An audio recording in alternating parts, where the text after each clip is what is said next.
สวัสดีค่ะน้อง Wilson. Hi, you're watching people. There's a one in the backyard. เด็กๆนะคะอยากรู้อยากเห็นพอดีวันนี้คนทำความสะอาดสระเขามาเปลี่ยนฟิลเตอร์ให้ก็เพิ่งมาตอนนี้มัน4 โมงเย็นก็ใช้เวลาทำคาดว่าประมาณ1 ชั่วโมงค่าฟิลเตอร์เปลี่ยนทั้งหมดใหม่ก็ 1,800 เหรียญโอ้ข้างนอกยุงเยอะมากก็เลยเอาน้ำใส่น้ำแข็งแล้วก็ขวดเอาไปให้น้องเขานะคะแล้วก็มีสเปรย์ฆ่ายุงด้วยเห็นไหมเด็กๆอยากรู้ใหญ่เลย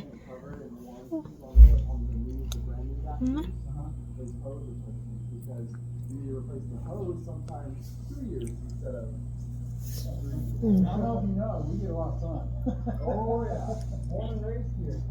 Oh, where are you born at? I was born and raised at Gilbert. I was born there. Really? Wow. Hey, well, thanks for your service, my friend. Some of it wasn't super cool. Quite dangerous. Yeah, I can believe it. Yeah. Our guard cat's looking at you like, what's he doing here? Yeah, like you said, the water's right there. I got ice in case it gets hot. You gotta grab me. He's gonna run. You're curious, huh? And we're not going out. Oh, I gotta call credit card company, make sure they don't do a stop payment. Cool Boy Services. Oh, that's the name of the company? Yeah. They've been in business for 15 years. Cool. So does he take over from his dad? I don't know. He's just a member. I don't know. Just an employee of the company. Okay, I see. Yay, Wilson! Someone's outside.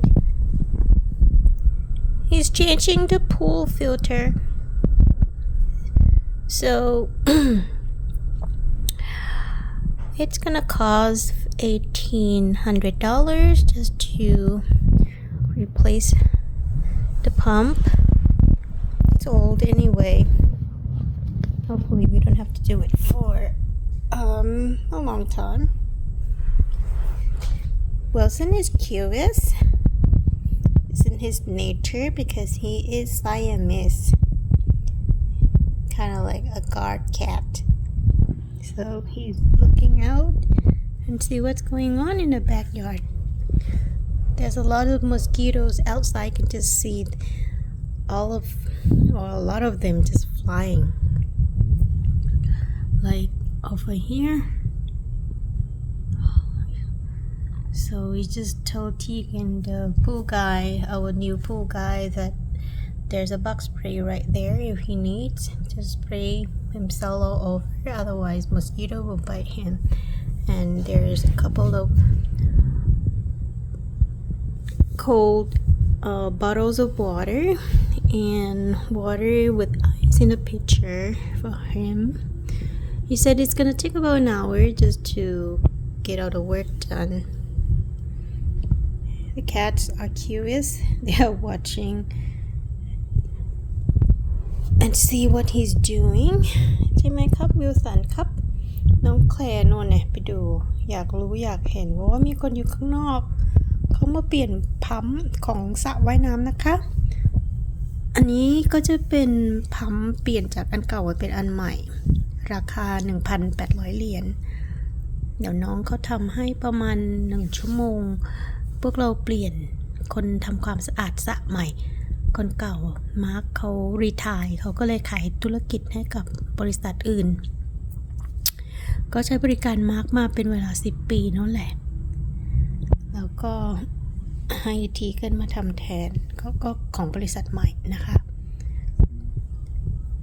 ก็โทรคุยกันเรียบร้อยแล้วว่าถ้าหากว่ามันเกิน 1,800 นี่จะไม่ทำเพราะว่าอันนี้ต้องการเป็น final price ก็ของน้องเขาก็เช็คราคาแล้วทีนี้เขาก็เลยโทรมาบอกว่าโอเค 1,800 ไม่มีมากกว่านี้อันนี้รวมทุกอย่างแล้วถ้าหากว่ามากกว่านี้พวกเราก็คงจะไม่ทำนะคะก็คือดูไปก่อนเด็กๆอยากรู้อยากเห็นยุงไหมลูกแม่ไม่ให้ออกไปนะยุงเยอะมากเลยขนาดเราอยู่ในบ้านเรายังเห็นยุงแล้วก็เอาสเปรย์ฉีดกันยุงให้น้อง ที่เขาทำงานอยู่ข้างนอกเอาไว้เผื่อเขาต้องการแล้วก็มีน้ำจากตรงนั้นน้ำ2 ขวดแล้วก็มีน้ำแข็งใส่เหยือกเอาไว้เย็นๆมีแก้วน้ำให้เขาเผื่อเขาต้องการใช้น้องแคลร์นนไปดูอยู่ตรงนู้นอยากดูมากเลยมองเห็นนะคะนนน้องแคลร์